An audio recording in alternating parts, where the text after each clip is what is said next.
Good morning. Committee on Parole is called to order. Today is July 26, 2023. It's 8:15 a.m. My name is Cheryl Renatza, serving as chairman of today's parole panel. My colleagues on the panel this morning are Mrs. Bonnie Jackson and Mr. Pete Freeman. With staff, we are at DOC headquarters in Baton Rouge. With staff here, introduce yourself for the record. And I am over Carla Williams. Francis Abbott. And our first unexpected remote location this morning is at Evangeline Parish Jail. Bayou Correctional. Is there staff there at Bayou Correctional? Yes, ma'am. My name is Sandy Gale and I'm the booking officer. And also with me is Captain Hunter. Thank y'all so much for accommodating us unexpectedly this morning. Thank you so much. We appreciate it. Anytime. Yes, ma'am. And Mr. Austin, is that you, sir? Yes, ma'am. Would you introduce yourself? Tell us your name and your DOC number, please. Montel Austin, DOC number 703-904. Mr. Austin, we're here. You heard all the introductions. We're here for a revocation decision this morning. I'm going to read the allegations against you. You'll enter a plea on each, guilty or not guilty, and then Mr. Freeman will be asking you some questions about it, okay? Yes, ma'am. You're accused of violating, well, first of all, I'm going to put a form up on the screen, and I want you to tell me if you recognize that form. It's a parole revocation questionnaire. You see it? Yes, ma'am. Is that your signature at the bottom of that page, dated June 15th, 2023? Is that my signature? Yes. Yes, Is it? ma'am. Yes, ma'am. Okay, good, thank you. Based on your answers to those questions on that form, you're not eligible for appointed counsel. So are you ready to proceed this morning? Yes, ma'am. I'm going to read the allegations and then you'll enter your plea.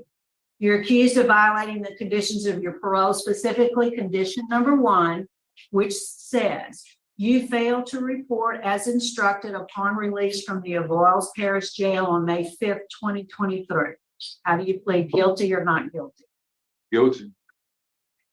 Okay, then condition number 2, you failed to submit a report for the months of April and May 2023. How do you plead? Not guilty. Okay. Then condition number 3, it says you left the state of Louisiana without written permission from your parole officer. This allegation is evidenced by an incident report provided by the Beaumont Police Department in Beaumont, Texas, dated May 21st, 2023, in which you were identified as being present on scene at the time of the officer's arrival. How do you plead to violating condition number 3? Not guilty. Okay. And lastly, condition number 4, you were involved in criminal activity May 21st, 2023, by committing the offense of assault and criminal mischief. This allegation is evidenced by an incident report provided by the Beaumont Police Department dated May 21st, 2023. How do you plead to? Not guilty.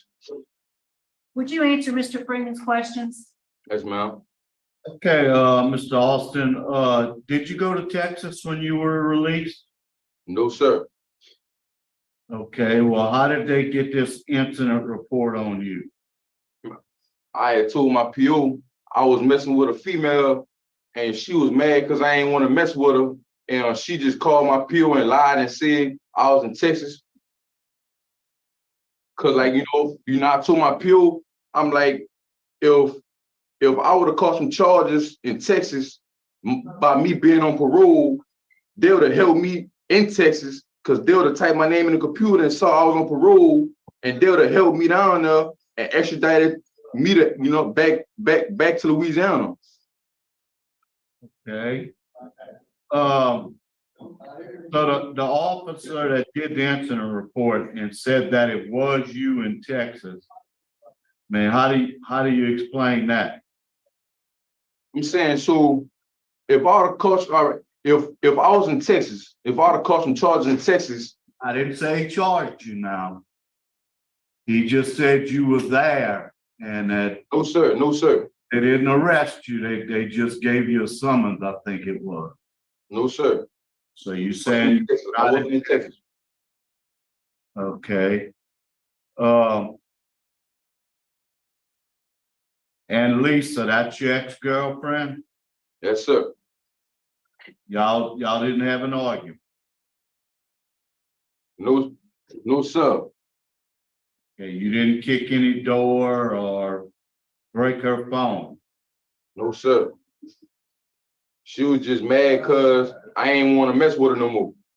And you hear me? She just lied and called my PO, lied to him about all type of stuff. And she told me, she like, you know, I'm about to put you back in jail.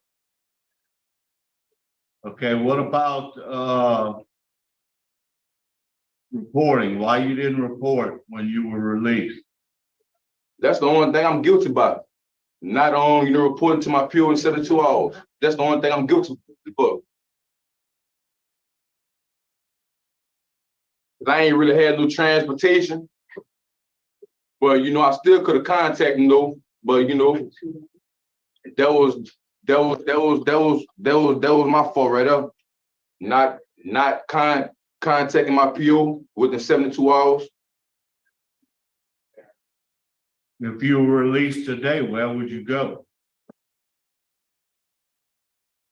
To my mama's house Where your mama lives? in Opelousas.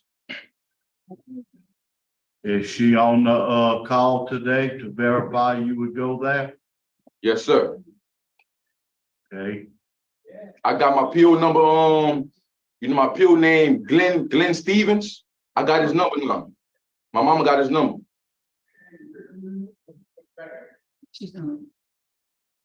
Is she on? Okay, well, you And You're about not on the phone. We were trying to, I'd like to have heard from her. I have no further questions. We would like an executive session. I'm just second. We have a motion for executive session and second, and there is no objection. So, Mr. Austin will be in executive session for just a few moments to discuss confidential matters. Stand by. We'll be right back with you. thank you.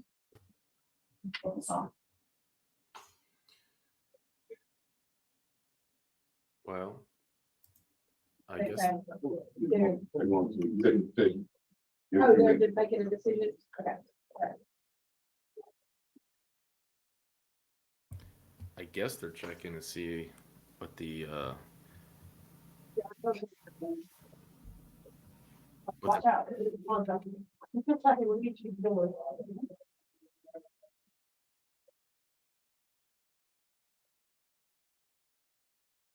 what the parole officer has to say. Maybe that's what they're checking. I don't know.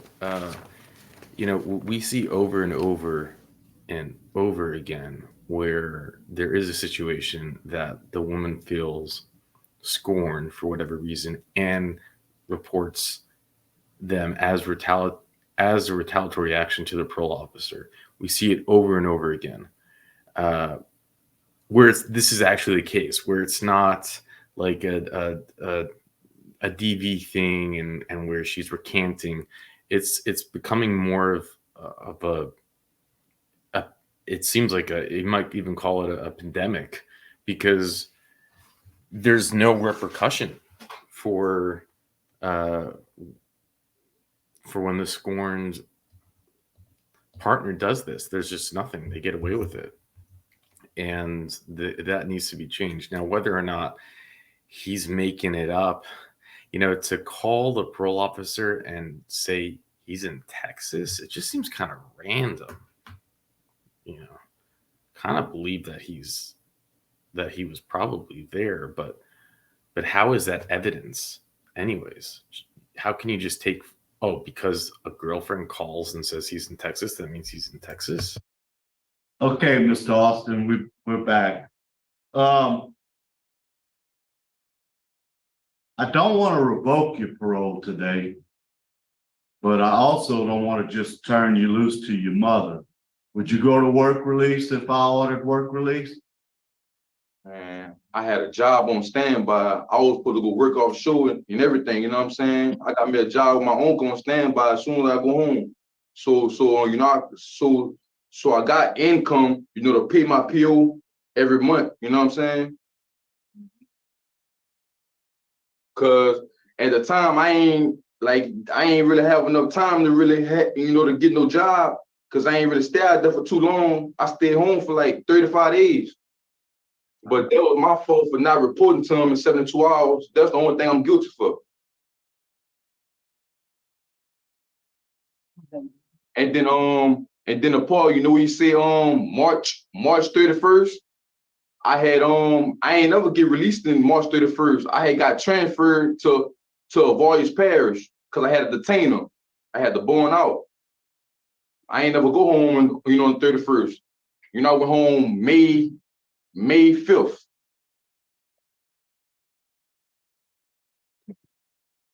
All right, I still would really like to see you go to work release, Mr. Austin. I mean, I know you got a job out there, but they'll give you a job at work release and you'd be able to save some money and take care of yourself once you got out. So my vote today is gonna be do not revoke and order you to the work release for 6 months. Jack. My vote is the same, Mr. Thompson. And I also agree, my vote is do not revoke, and require a 6 months participation in the work release program. That's gonna benefit you, Mr. Austin. Good luck to you. I think that concludes our business at Bayou Correctional Center. Thank you so much for accommodating us. We're gonna sign off at 8:27. 10 Thank years you. in jail, man.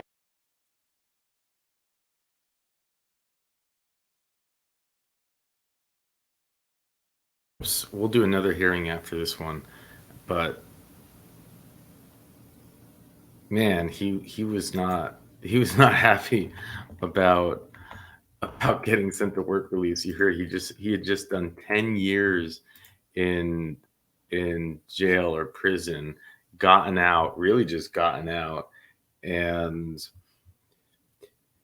I don't know. It seems like he didn't follow much of what he was supposed to do. Like he didn't report to the police station. He didn't, and then. But the bottom line is, if she made it up, I would call this a travesty. I would call this just quite horrible. Imagine if he really had just gotten out and then she makes it up and now he has to spend. But on the flip side, he is really lucky that they didn't revoke him. We don't know how much time he's backing, but they could have easily revoked him. Sending him to work release is he doesn't realize it. He's frustrated, but it is a gift. Depending on the job he gets, you can tell he's upset, but I do hope he makes the best of it.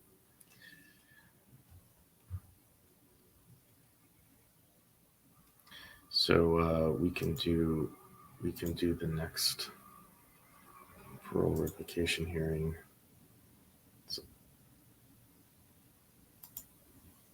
Okay.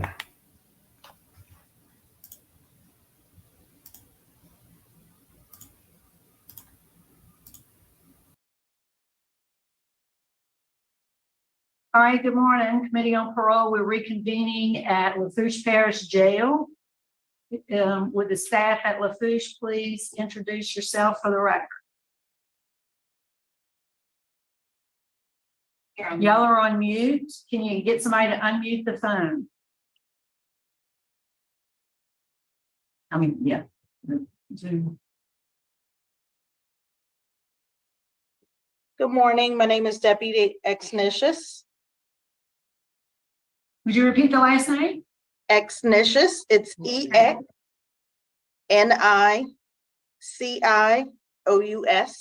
All right, thank you. Thanks for accommodating us this morning. You're welcome. And Mr. Bryant, would you introduce yourself? Tell us your name and DOC number, please. Reggie Durant B 462-613. Yes, sir. And do you have a parole revocation questionnaire there with you? No, ma'am. We're gonna put it up on the screen. Oh, hold on. We'll put it up. All right. Is that your signature? It's not dated, but is that your signature at the bottom of that page? Yes, ma'am. Okay. Based on the information contained in that form, you're not eligible for appointed counsel this morning. Are you ready to proceed with your revocation hearing? Yes, ma'am. All right, we're ready to take it in. I'm going to read the allegations against you, Mr. Bryant, after which you'll enter a plea of guilty or not guilty. And then I'm going to turn it over to Mrs. Jackson, seated to my left. She'll ask you some questions, okay, before we reach a decision. Mr. Bryant, you're accused of violating the conditions of your parole, specifically condition number 4. You engaged in criminal activity as evidenced by your arrest on November 29, 2022 by the Terrebonne Parish Sheriff's Office on a warrant that was issued on December 28, 2020 by Judge David Arsenault for battery of a dating partner strangulation. Court document was also provided, which included a bill of information filed January 5th, 2023 for the offense of battery of a dating partner strangulation. That bill was amended per the victim's consent to simple battery on April 5th, 2023. On May 8th, 2023, the charge was null pros on motion of the district attorney's office. How do you plead to violating condition number 4? Not guilty. Okay. And then condition number 10, you're behind over 25 payments on your supervision fees and owe $4,998. How do you plead to violating condition 10? Guilty. Okay, would you answer Mrs. Jackson's questions? All right, Mr. Bryant, good morning. Good morning. Yes, ma'am. How long have you had a parole hold on you? I think since March 21st, I think, or 22nd. And you were arrested in November of 22. They didn't put a hold on you at the time of your arrest, No, ma'am. so you bonded out of jail, Yes, ma'am. and they got a warrant, a parole warrant, and you were arrested on a parole warrant. Is that correct? Yes, ma'am. And that was in March of this year. You were arrested for domestic abuse, battery, or battery dating partner with strangulation, which was dismissed on May 8th of 2023. But I want to hear your version of what happened on November 29th, 22. What's your version? Ma'am, I wasn't even around. I don't know where I wasn't even around at this time. I don't know. I don't even know what a charge. I didn't know I had a warrant. I didn't know none of this. So you deny that you had any contact with Ms. Cole on the date of your arrest, or just prior to your arrest? I had no contact with her. Then why do you think she would say that you committed battery on her? I guess jealous. I mean, me and her been separated for almost 3 years now. I haven't been around. I use my Marshana, my girlfriend. I use her to go through her to get my daughter and stuff like that. So you have a child with Miss Cole? Yes, ma'am. And how old is that child? She's doing fine. Okay, how old is she? Oh, she 2 years old. She'll be 3 December 2nd.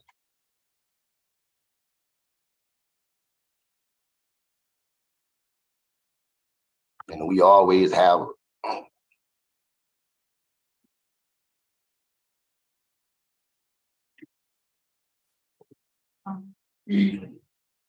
Well, when she when she reported this to the police, and actually the date that I see on the offense report is Wednesday, December 23rd of last year. She said that you all were a couple, you've been together a couple of years, have been living together, that you and she also just had a newborn child together. 2020. This was in 2020. I'm sorry. So I'm confused. Yeah, I have to help. I think it's the same, all the same It is incident. the same one. It happened in 2020, but he was not arrested. All right, well, this was in 2020. I'm sorry, this was December 23rd of 2020, when you and Miss Cole were together and you all had just had a child together. So it was not in 2022. It was in December 23rd of 2020. Miss Cole had it, when Miss Cole had had the child, we wasn't together. I just was going to the hospital after she had the child. We wasn't together. So were you in her house on December 10th of 2020? No, ma'am.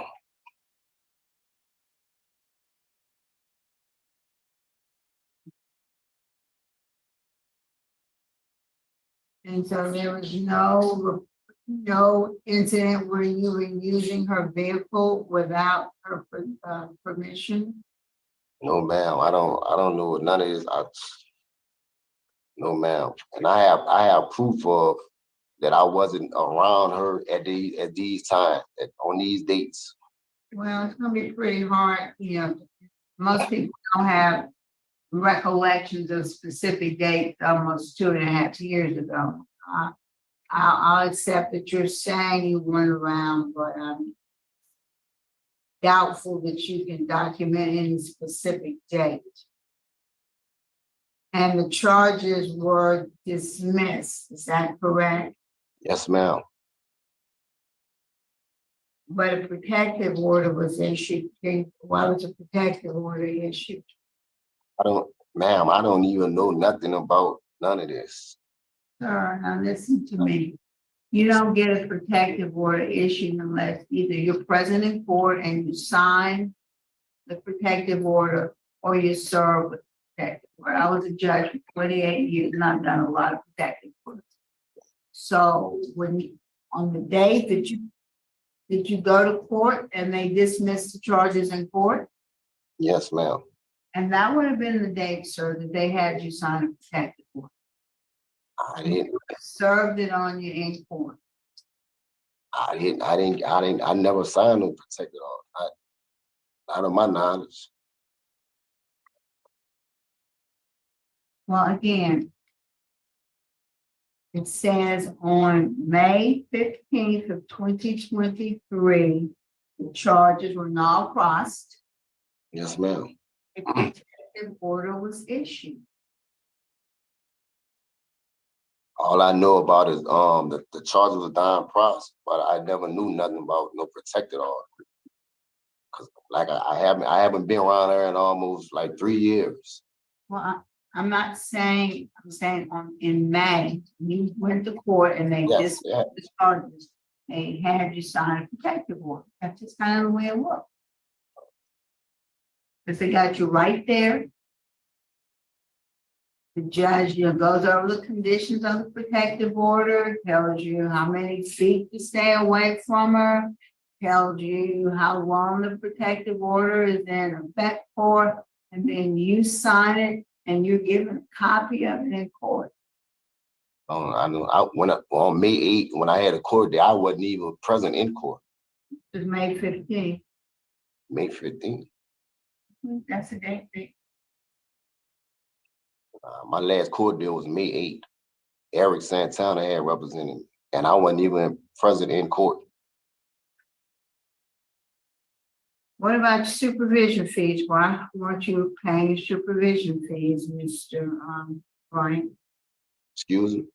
You're almost $5,000 behind in supervision fees. My question is, why were you not paying the supervision fee? I had child support situations that me and the planners officer, the planners have discussed at the moment.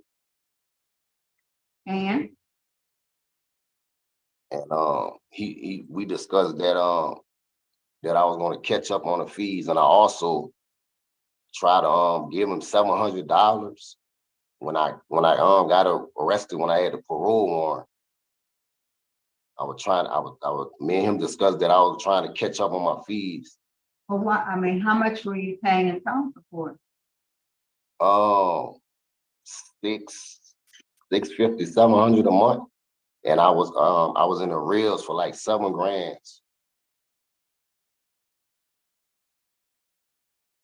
What kind of work were you doing, Mr. Bryant? Offshore, I was working for How much did you make an hour? I was making like $14 an Okay. hour, and the work was sometimes we'll work, sometimes we wouldn't. It'd be fluctuated up and down. Fine, that's all I think. We have with us Ms. Morshana Malone, who wants to say a few words. Ms. Malone, what would you like us to know? She on mute, huh? Hello. Yes, ma'am. Hey, I don't, nothing really besides, since Reggie been in jail for 4 months, I am the one that contacts Shay. I'm the one that does everything. I have the kid now. I take care of the kid while he's in jail. And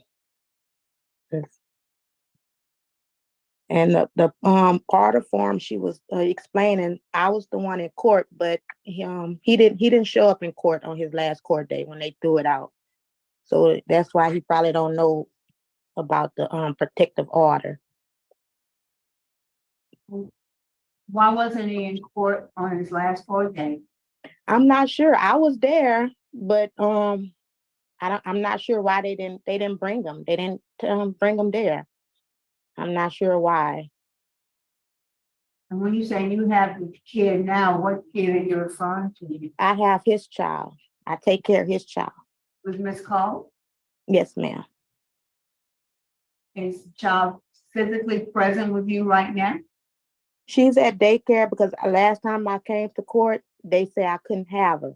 So I didn't want to have no interruptions. I didn't know it was going to be a Zoom like this. So, and I know if she would have seen her dad, she would have cut up on the phone. Who said you couldn't have her? You telling me? When I brought her the last time, the court said I couldn't have her present at all. I couldn't have her. I couldn't bring her in there. So we had to sit outside. So I waited to after, and the lawyer came outside and told me that everything was dismissed and everything was everything. That was on the day he went to court. My question is, you sat there and you said, well, I have his child. Mm-hmm. And you're told you can't have his child. So I mean, you can't. So you're giving me contradictory statements. I take care of his kid. I didn't want her here while I was doing this because I never did this before, so I don't know. And I didn't want her on the phone, or because if she would have seen her dad, she was gonna cut up real bad. So I just dropped her off on daycare on St. Louis Street. Ms. Malone, stop calling. Where did she sleep last night? Get back up. What's the child's name? Reggie Bryant. Well, where did Reggie sleep last night? Reggie sleeps with me. Where did she sleep last night? She sleeps with me in my bed. Asked you where she normally sleeps. I said, where did she sleep last night? She slept with me. I'm sorry. She slept with me. Why do you have a child and not Miss Cole? Because she works and she cries to be here. So, and she asks me for stuff and I just do it. Like I take care of the daycare bill. I take care of. I just do it while he's locked up until he come home. That's all I have. So you keep the child every day, every night. Yeah, and if she call and say she want to see her, see the baby or want to spend some time with the baby, I meet with her and she'll come get her. But most likely she'd be here. All right, thank you. Mr. Bryan, is there anything you want to say to us before we vote? I mean, I've been sitting in jail. I'm going on 5 months for no reason. Like I'm innocent, and I'm just going through a lot. Like I'm going through a lot right now. I haven't been in trouble in 16 years. I've been out 8 years, and I mean, here you go. All right, we're prepared to vote. Mrs. Jackson? All right. Mr. Brown, I'm gonna tell you, I have no idea what's going on. I have no idea what's going on with you, with your ex-girlfriend, with current girlfriend. My vote today is going to be do not revoke, return to supervision, become current with the supervision group, and abide by the conditions of any protective orders that may be. Mr. Freeman? I concur with Ms. Jackson. The reprimand release the tanker. Abide by the protective order. All right, how long you think it'll take you to become current on your fees while you're still paying as you go? Not long, ma'am. I got my bosses in. I still Tell keep me, it. just tell me, how long? 2 to 3 months. We'll give you 6. All right. Yes, ma'am.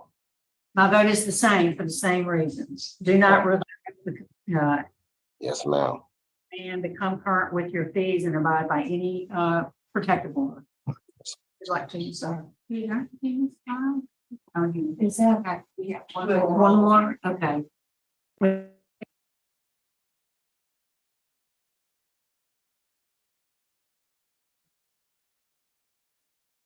I gotta tell you, I have no idea what's going on either. I listened to it twice to try to get, and there's the lawnmowers again, to try to get some type of clarity. But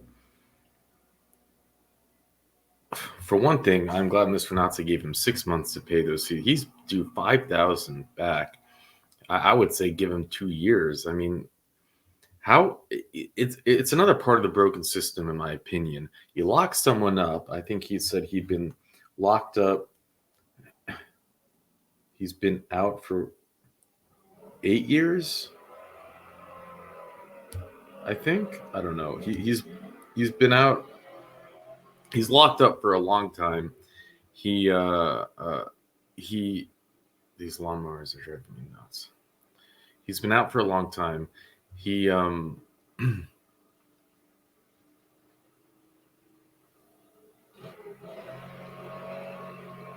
sorry, I'm gonna recollect. You get locked up in the system, then they let someone out or on parole, and then you got to pay these fees. And what kind of job can you get, right? And it's like the odds are just stacked against you for success. It's a broken system. There needs to be a better way instead of just saying, okay, now you're out in the world. Good luck getting a job. But by the way, you got to pay us these fees. And if you don't pay it, we're going to put you back in prison. And that just makes no sense. He's getting paid, he said, did he say $14 an hour?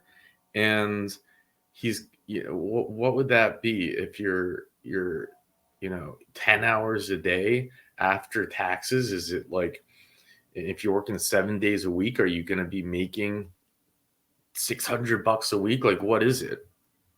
And then he has his child support, and he has his parole fees, and the odds are stacked against you. I don't. Then I was like, well, why is he paying child support if his daughter's living with him? And the whole thing is just really confusing. And then the question is, did he actually do it? Well, they drop the charges, and we see, like in the last case, where you just don't know. I mean, the idea that her daughter's not even living with her doesn't exactly bring credibility to her statement of that, you know, he committed this DV. And, you know, again, I think that there needs to be something in play that holds people responsible if they file a charge of DV against someone and then don't want to show up in court or take it back. There needs to be a system in place that holds them responsible. I'm not saying it has to be prison time. You know, one idea is that they have to take programs, and the programs might be pro DV and pro stick, you know, like, but the idea that there are consequences that they have to go and spend, you know, 2 hours a week in programs for the next 3 months or something might make them think twice about doing it. And word will get around and people will think, well, maybe I shouldn't make this phone call to make something up. Or maybe if I make the phone call, I should stick through with it and follow through. Because right now, the system that we have, it's broken. You have innocent people spending 5 months in prison in theory, or he actually committed the crime and isn't being held responsible. It's a lose-lose. You get what I'm saying? If you think he committed it, then he should be prosecuted for doing it. And if you didn't think he committed it, then she should be punished. Maybe she should. So the system's broken. That's just my opinion. And like Miss Jackson said, she said it best. I have no idea what's going on here. So it's hard to like the dates are all over the place. Did he? I throw my hands up in the air. I listened to it twice to try to figure it out, and I couldn't. If you did, please put it in the comment section. I'll pin it. But with that, I'll let you go. Or should I let you go? I think we could do one more. Let's see.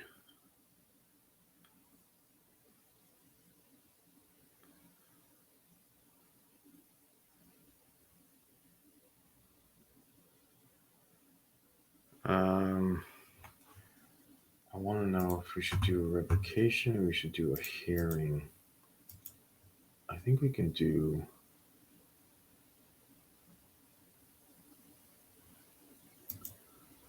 I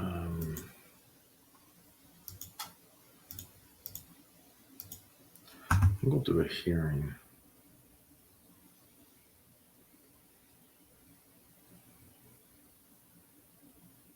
Oh yeah, let's do this one because this is actually all right.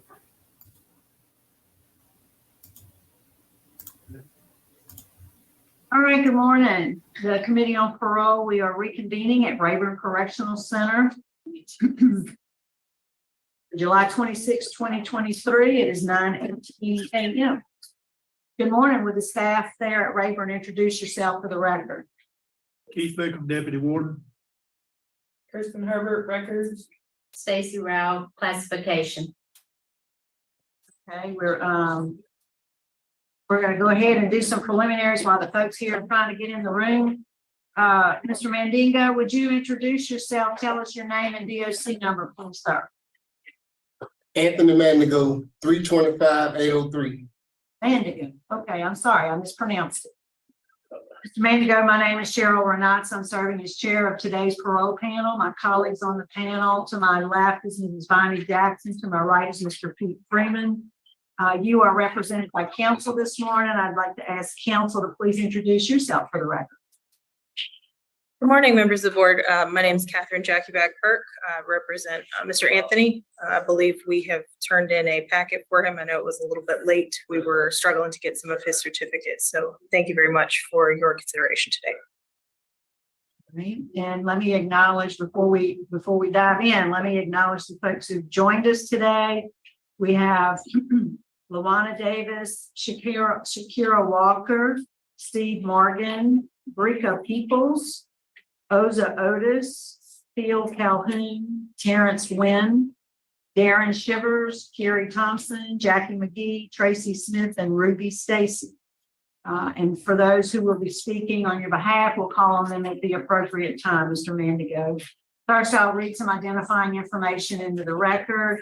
We'll conduct a parole interview with you. Mr. Freeman will take the lead on that. After we hear from the warden, we'll hear from the folks that have indicated they'd like to speak. We'll ask you for your statement, and then we're going to turn it over to Ms. Burke to close it out for us. Okay? All right, Mr. Mandigo, you are classified as a fourth felony offender. You're currently serving a 25-year sentence for possession of marijuana. This is all in Caddo Parish. Possession of marijuana, possession of cocaine, manufacturing cocaine, possession with intent to distribute cocaine. Your parole eligibility date was October 16, 2019. You have a good time date of November 9th, 2032. Does that information sound correct? That sound Yes, correct? ma'am. Okay. Yes, ma'am. Would you answer Mr. Freeman's questions, please? Okay, Mr. Mandigo, how old are you? More than 9 years old. Okay. And how long have you served on this charge? 15 years and 4 months.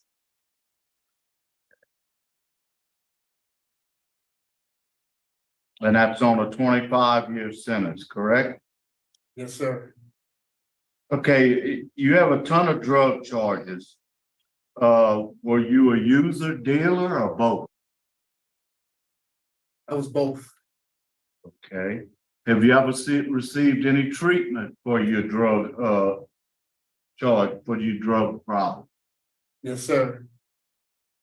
NAAA, drug program in Angola, substance abuse. Okay, Mr. Freeman, the AANA was not on there. He just finished it first of this month. But he did finish the class here. thank you, Warden Bickham. Have you ever taken Living in Balance? Yes, sir. Okay, what did you learn from Living in Balance? Living balance, I learned that the way I think of what I'm gonna do, my movements, or how life is about life. That's what I can remember at that time. It was like 7 years ago. It was Correct. been a long time since I took that class right there, though.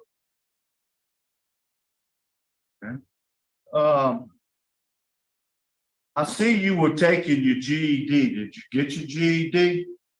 No, sir. I'm still in school. I'm a slow learner. Okay. I'm How much still in longer school. do you think it'll take you to get it? Can't really say because I've been going up and down. Yeah. In the subjects that I'm taking. I've been going up and down. Like I said, I'm a slow learner. I catch on slow, but I never gave up. I stayed in school. I go Yeah. every day. Every time I go. Okay. Looking at your supervision record, I think you were released 2, maybe 3 times under supervision.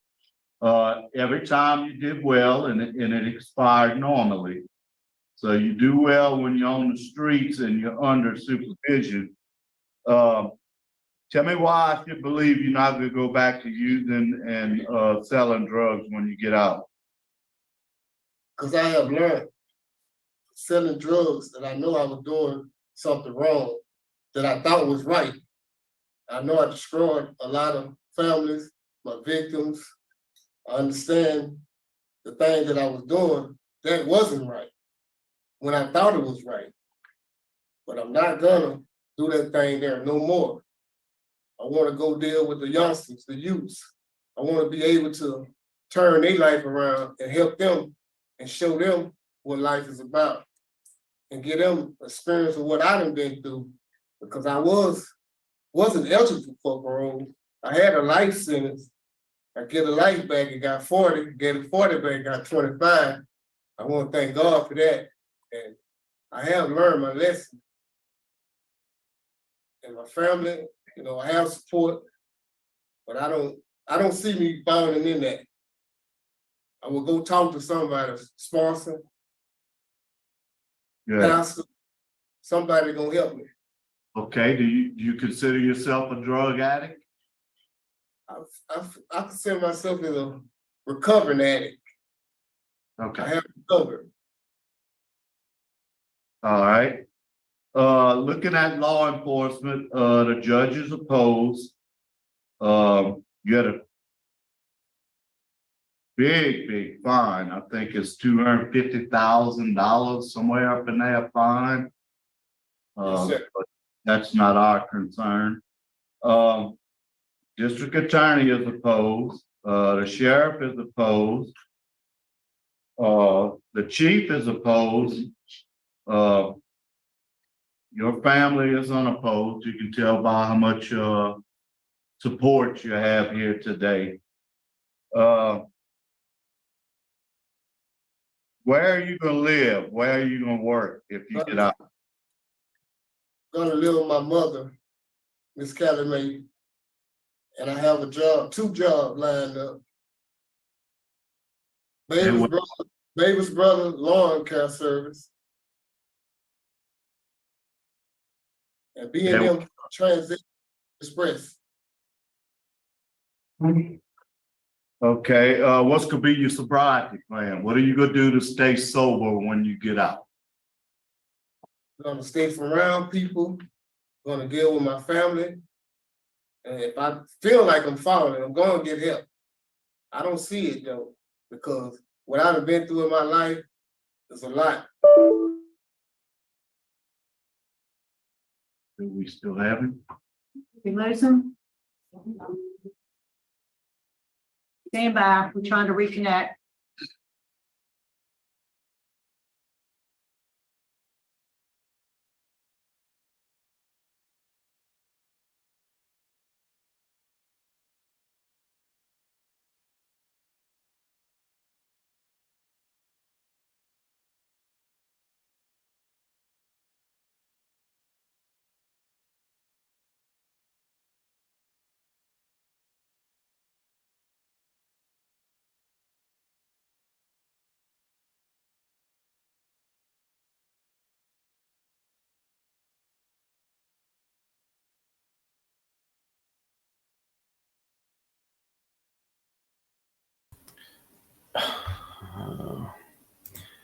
There's something interesting about this case that I'm going to share with you after, but this man was initially given life in prison without the possibility for parole, if you can imagine that. And he got that reversed on an appeal. They basically gave him the habitual offender charge. And if you can imagine, like, I get so worked up over this, that in this country, they would lock someone up for life without the opportunity for parole. And we'll go over his appeal on how he got it reversed, but that's pretty fascinating. Because he got it reversed, he is up for parole. And it's just, I think that puts things into perspective. And then also, we were just complaining, or I was just venting about how the system sets parolees up for failure with the fees. Here he is with a $250,000 fine. Now, that probably was just a judge making a really big statement, especially considering that he was getting locked away for life. Might as well have given him an $8 billion fine. The judge could have been, the whole $1 billion thing, but I mean, it's the same thing, right? $250,000. All right, as you can see, there's a technical issue with the connection at Rayburn. They have their IT people working on it, so we'll get reestablished just as soon as we can. Just stand by, please. Their IT people, I could just imagine their IT people are there. They're like, did you check if it was plugged in? Okay. Did you turn on the computer? Like, whenever I hear IT, I get post-traumatic stress. I don't know about you. What is worse than taking one of those IT calls and they ask you the dumbest questions and you just want to rip your hair out? Okay, we'll fast forward. Real quick. Okay, thank you. All right, We had a technical issue here real quick. okay, well, Mr. Freeman will pick up where we left off. Okay, Mr. Mandigo, you have 10 kids? I have 12 kids. Well, Three have popped up since I've been in jail. So it's 15. 3 what now since you've been in jail? 15 years and 4 months. But since I've been in jail, 3 more have popped up that I just found out about. Oh, I got you. Now I understand. Do you have contact with the kids? Yes, sir. I have contact with every last one of them. Every last one of them. Okay, that's good. You need to keep that up. I'm looking at your disciplinary history. You have a lot of contrabands from 2011 all the way to 2020. What were the contraband? Cell phones and marijuana. Majority cell phones. When was the last marijuana? 20 September 2020, I think. That was the cell phone and the weed. And okay, you have a moderate need, a low risk, medium custody. Do you do any community service around the prison? I can. No, I was just wondering, do you belong to any clubs? No, sir. In Angola, I used to be in the clubs. Angola. I was in Angola. Okay. You have lots of letters of support. As your lawyer stated, she submitted a history on you. It was late, but I did get to read it this morning. And I understand she said she couldn't get some of the stuff that she needed. Warden, what can you tell me about Mr. Mandigo? He came to us in March of last year. He's got a duty status, but he's been in school pretty much the whole time he's been here. So he hadn't had a job. He's been in school. Okay. I have no further questions. Thank you. So the duty status, Mr. Mandigo, what is the duty status? Limited duty? Light duty, no prolonged walking, no bending, no lifting over 30 pounds, 20 pounds. Is that permanent? Yes, ma'am. I was born with sickle cell. And Okay. that's why I Okay. have. So that would not prevent you from doing whatever the job opportunities that you mentioned earlier, the lawn care or the others? I just can't do nothing too heavy and too long. Just the little job that they offer me right now, I can handle those. Cutting grass, I can do that. Cutting Okay. grass. All right, that's all I needed. So we're going to hear from the folks that want to speak on your behalf. First, we'd like to hear from your sister, Ms. Brika Peoples. If I Hi, hi, good morning. Can you hear me? Yeah, do you have another device going? Let me see. I did. I was looking on YouTube too. So can you hear me good now? Yeah, disconnect the YouTube because then we get an echo if you have it. We're good. Okay. Good morning, Louisiana Board Important. My name is Brika Peoples. I am the state organizer and also a state activist. I'm also the sister of Anthony Mandigo. Our goal is to bring my brother home back into society so he can be hands-on and change the community. I know he would be a great asset to the community because he helping with change through the inside of the jail. I know Mr. Freeman, Mr. Pete, he mentioned about GED. I partner up with Compassion for Lives that helps with inmates recovering and whatever they need, GED training, job skill training. Carla Budden is side by side with me, helping with it with Compassion for Lives, and we are gonna get him enrolled and getting his GED. For the last 3 years, my brother been helping me with conflict resolution through inside of the jail. So when he say that he want to help with the kids, he already helping with the kids. I do want to mention what happened 2 years ago at Southwood High School. We had a big fight of 40 kids. 40, 50 kids got arrested. The next day, me and a team of people went door knocking because we know crime in the schools would end up crime on the streets. So in the midst of that, my brother called me from jail while I was talking to a young man. And that right there ended, he talked to a lot of them that day, ended the robbery at Southwood. So them 2 weeks, we have no shooting, no fighting, no nothing. Our kids, they want to see somebody that they can relate to. And by him telling them what's going on inside the jail, it's changing. Our community is changing. I know my brother made bad decisions 15 years ago. But I see the change in him, and we need him in our community. I need him in my community because I'm telling you, this battle in Shreveport in Northwest Louisiana, it's hard. It's hard. And it's hard, reprogramming the people. Even the parents, some of the parents, they listen, like, tell your son to sit down, and they do it. So, I mean, I'm very disturbed that our DA, our chief of police, and our sheriff, oppose of that when they know that I called him to stop this stuff. And he stopped because they listened. Before he went to jail, they was doing music. Everybody wanted to do music. It wasn't any beef in the community. But when he went to jail, everything went into chaos. I understand that the decisions was bad with the drugs, but violent crime, he wasn't a violent criminal. And he stopped a lot of stuff in the community.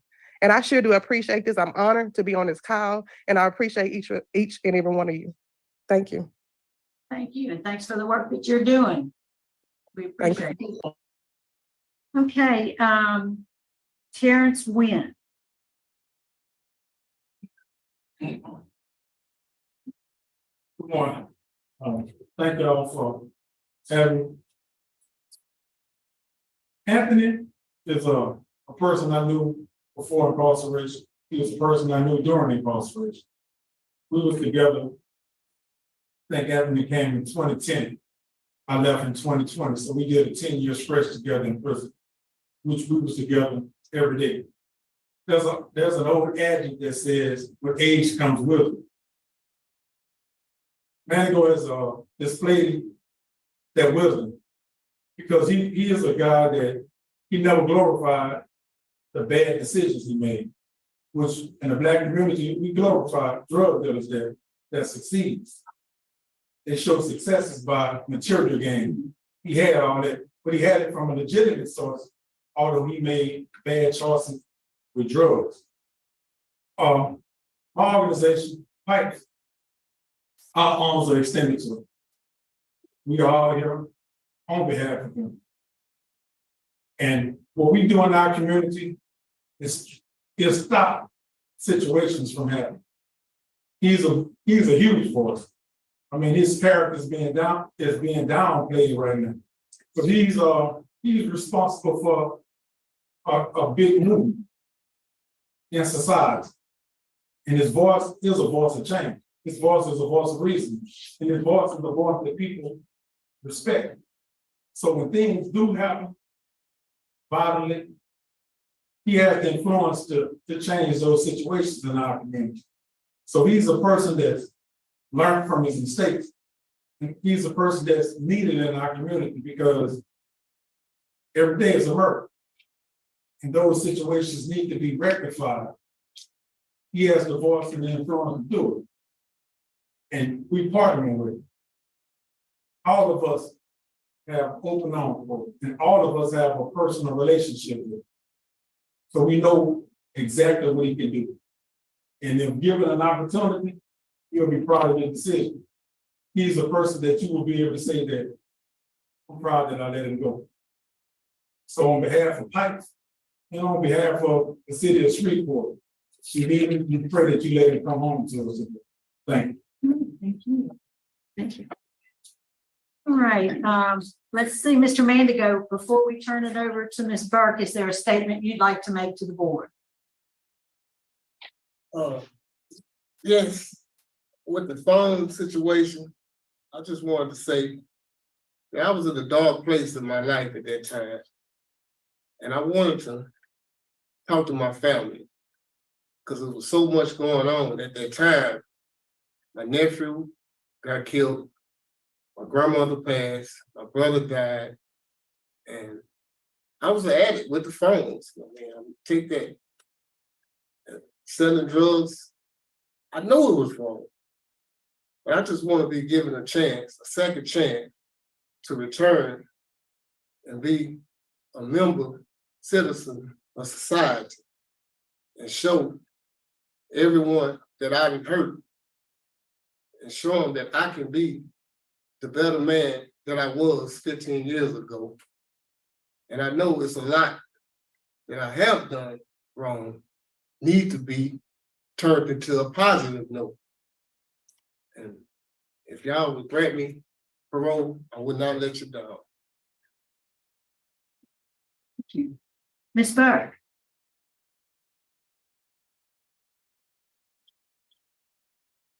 Yeah, just one moment. I'm having a technical difficulty as well. Okay. I'll be right back.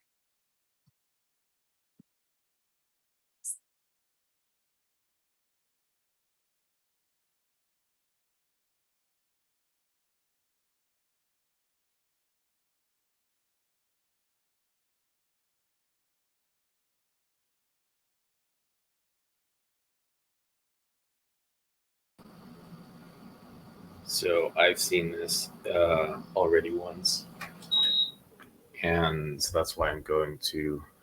I put the stopwatch on. I don't think you can see it. For how long it takes for, I'm giving you some foreshadowing for how long it takes for the attorney to get back on. We're at 50 seconds right now. I'm not fast forwarding it because I don't know. It was frustrating for me. So,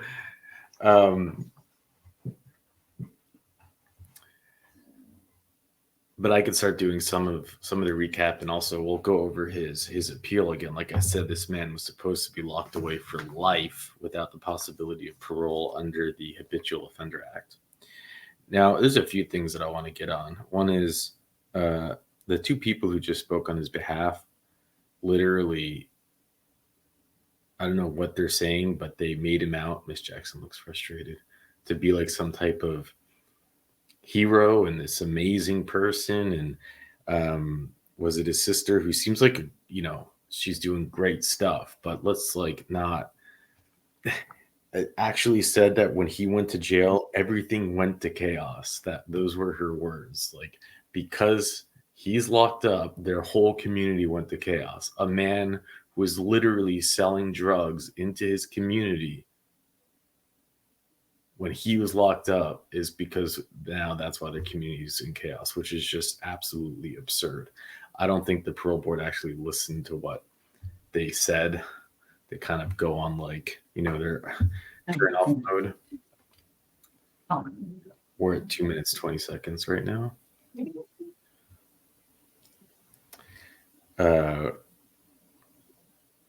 And then the next person who came with this book basically said the same thing. He's like, he's being downplayed. He's the voice of reason. And it's like, this guy was a dealer. He was really what people would say is ruining communities.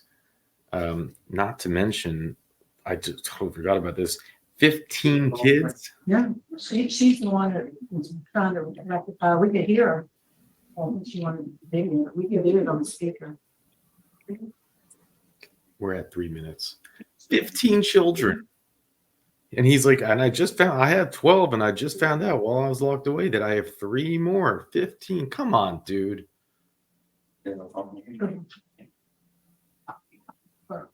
Ms. Burke, we need, for the sake of time, we need to go ahead and move forward with this hearing. Or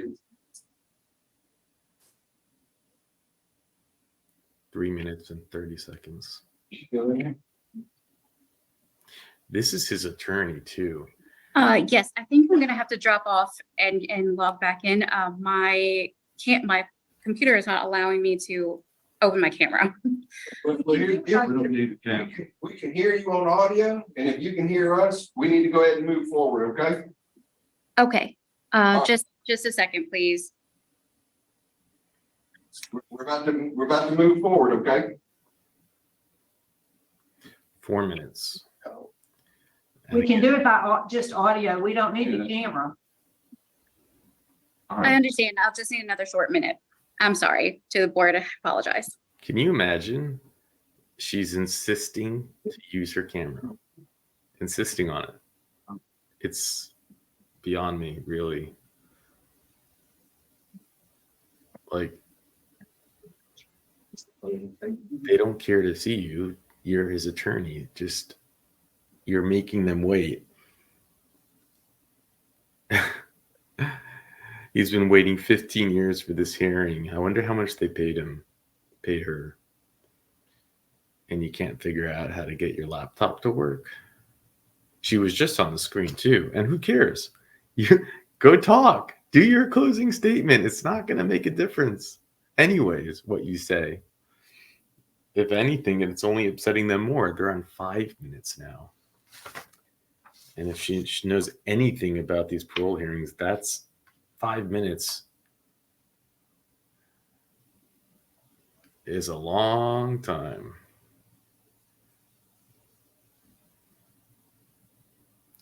Mr. Natsa gets up.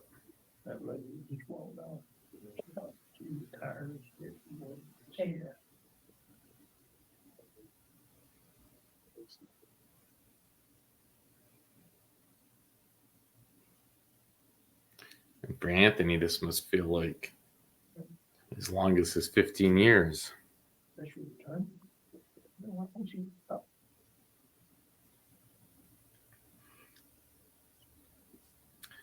Miss Jackson gets up. Mr. Freeman, maybe he's going to take a stretch too. All right, man, we're ready to move on. I have your letter, so that's all I need.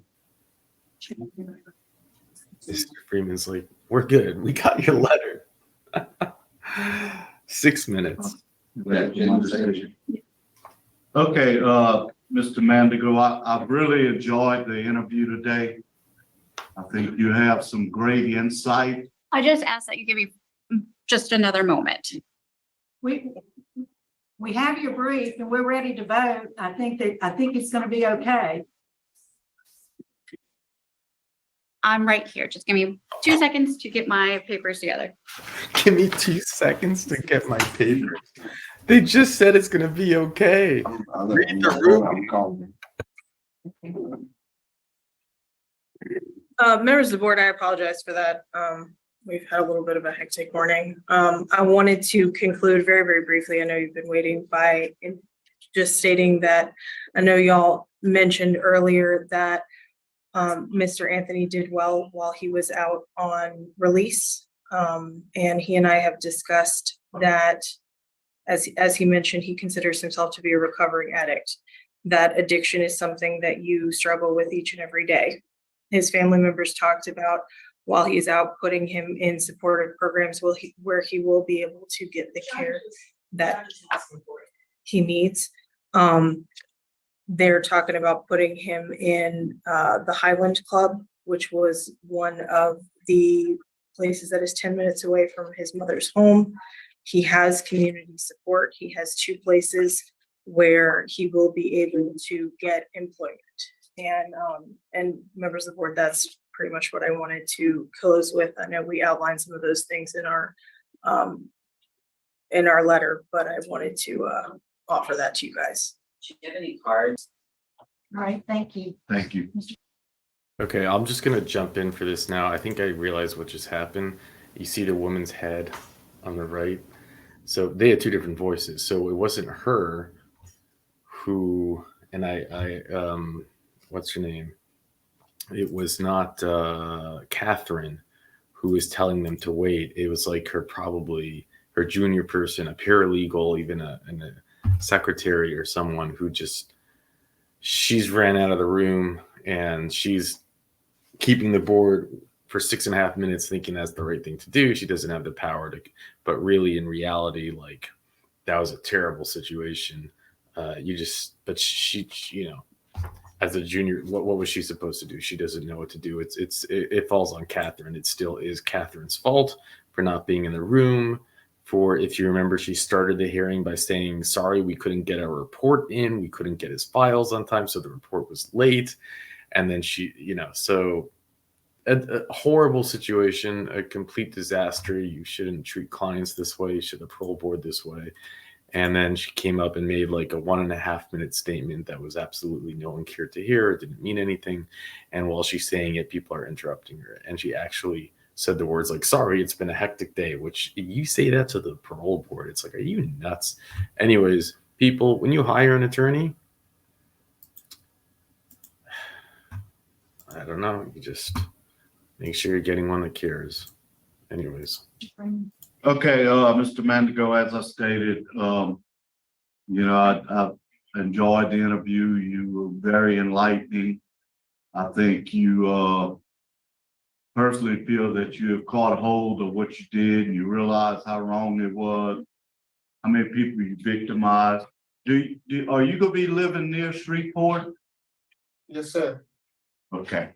All right, my decision today will be to grant your parole with the special condition that you go to the Shreveport Day Reporting Center and get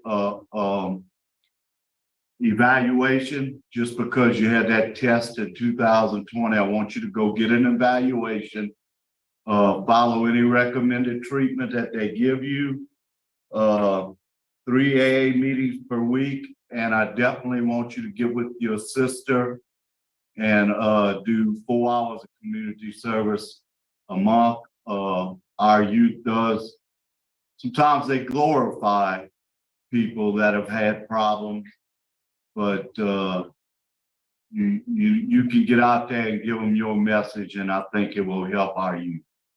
So that's my vote today. Mrs. Jackson? Mr. Mandigo, the thing that really impressed me most is that I'd say you recognize the harm that your drug dealing caused to your community. And I think that's very important that you recognize that you didn't have to go through victim awareness to gain that insight. And you have, even from behind bars, been a positive force in your community. So my vote likewise is to please. And Mr. Mandigo, I do concur. You understand the special conditions set forth by Mr. Freeman? I heard it, what he wanted me to do, but, Good. We're gonna send it to you in writing. You've been granted parole. Good luck to you, sir. all right. All right. Thank you. Thank y'all. The sound of the chairs on the floor, does it do that to any of you as well? Congratulations. I'm happy he got parole, everything else aside, because he's been locked up for like 15 years. Now, let's go over his transcript, what I was talking about here. So, on March 25, 2008, the defendant was arrested following a narcotics investigation conducted by the Shreveport Police Department and the Cato Parish Office, a meeting with which was arranged at which the defendant was to sell 62 grams of Pepsi Cola to a confidential informant. After the defendant arrived at the meeting site, law enforcement officers moved in to apprehend him. When an officer ordered the defendant out of his vehicle, the defendant attempted to run him over. You know, we have seen this before, and I just don't get it. They do this sting operation, and then they reveal the sting while the man is in his vehicle. And it's like, is it really that much common sense to start to try to use some cleverness to get him out of his vehicle? I mean, you really want him in like a multi-ton weapon? You want him where? What do you think he's gonna do?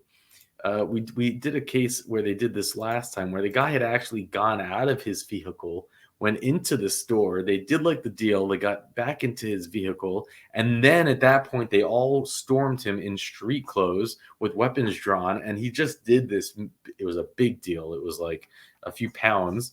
And then he drove through them. They shot him like 3 times. And on top of his sentence, they gave him 7 counts of attempted red rum.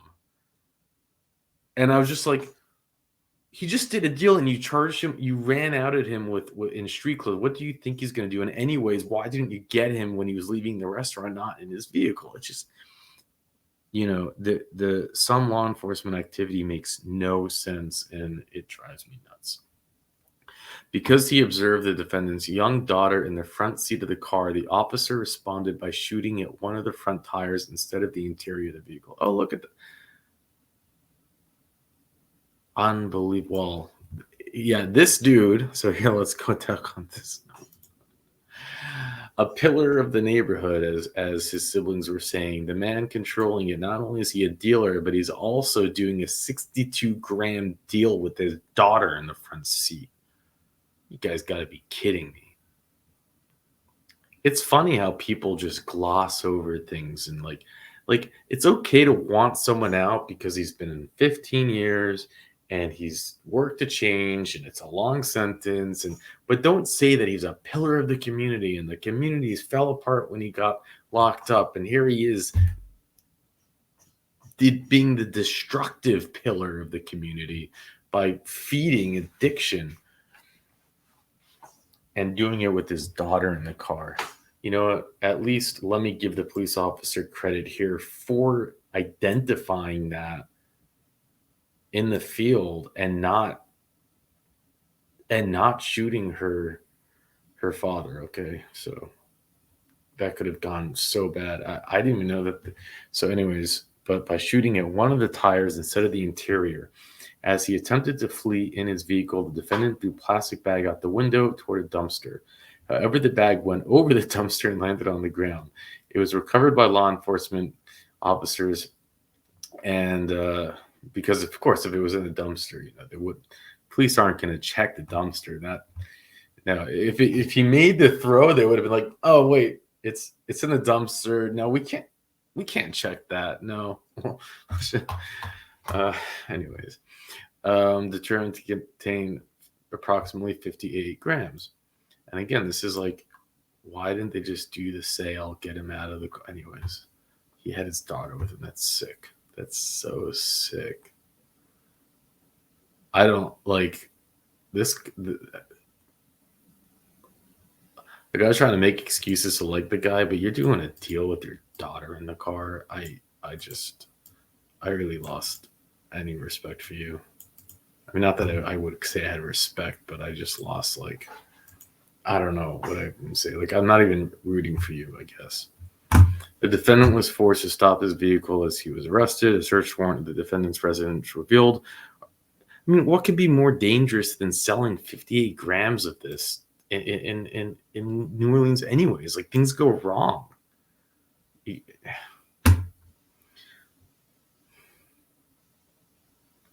A search of the defendant's residence revealed a large quantity of materials required to manufacture.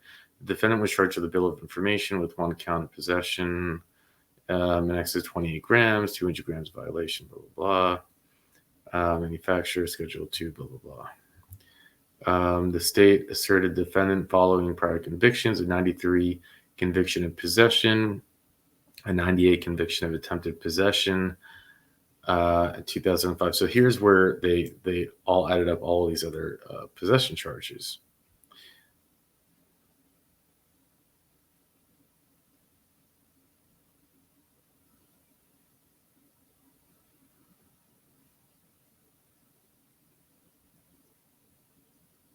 I'm just reading this footnote here.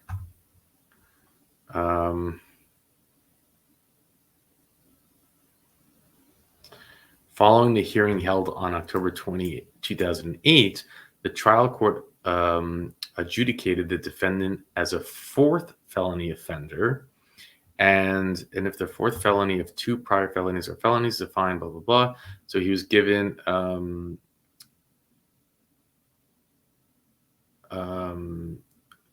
natural life without benefit of parole. So that's what they did. They sentenced him to life without parole because he was adjudicated an habitual offender. Now, this is the appeal that he won. So they filed an appeal and they said, wait a minute, we discovered in the minutes of the 93 conviction, it erroneously stated that he had pled guilty to possession of Pepsi with intent to distribute, but really he had pled guilty to a reduced charge of simple possession, so not a distribution charge. And because of that, it was a maximum of 5 years and did not fall under the bucket which made him a fourth felony habitual offender. And because of that technicality, he won that part of the appeal.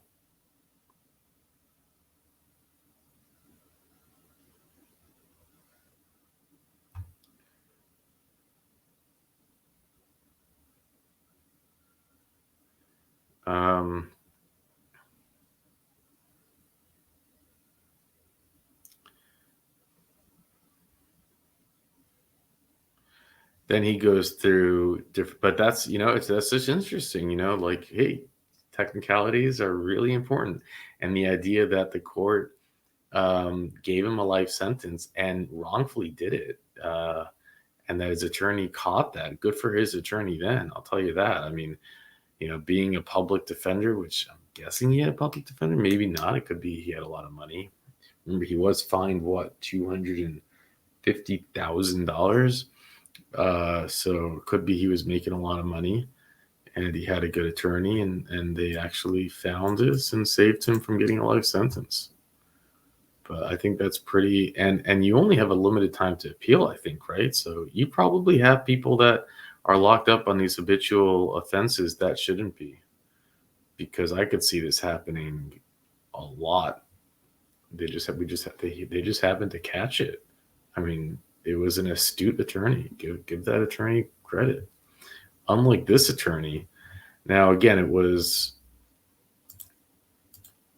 I had to check them out because when I first heard it, I wasn't watching. I was just listening, and I got really enraged. I'm like, what kind of attorney? How does an attorney go through all of this and not have the common sense to not just common sense, but surely you learn this in law school. Like if you're in the process of doing some type of, you have to roll with the punches. It's like if you're doing a business pitch and the projector doesn't work or your computer doesn't turn on, you don't sit there for 15 minutes trying to get the projector to work. You just go into your oral pitch because the investors are not going to just sit there and wait for you, right? That's like part of, and I'm like, she's making them wait 1 minute, 2 minute, 3 minute, 4 minute, 5 minutes. Actually using the excuse of getting my papers ready. Don't worry, I know you can hear me, but I'm not. And she's the big boss. She's the senior partner. Only 2 full senior partners, and she's got this full team. And she's, she's got impressive credentials. Apparently, she won like 2nd place in some big thing, and she's been part of the board since 2017, the bar since 2017, and all this great stuff. And so I was quite confused, but now I see what happened again is that she was not in the room. She had someone just sitting there by the computer with the video off. And then that person's job was to, it wasn't her fault, but she just had to hold off the board, just buy more minutes so that the attorney could come and say 2 prescripted sentences. But that's just, the whole thing still upsets me that would happen. Is she doing this for free or is she being paid? Did she care that her client had so much on the line? Anyways, I feel like I have beat this horse half to death already. Hopefully he stays out. Hopefully he's done. I mean, he's got a $250,000 fine to pay, 15 kids. and apparently a community that he needs to fix. That's also on his shoulders. So I wish him lots of luck. And we saw 2 parole revocation hearings, and now this parole hearing. Definitely a lot to take in, but I do appreciate you being here for this journey. And with that, I'll let you go.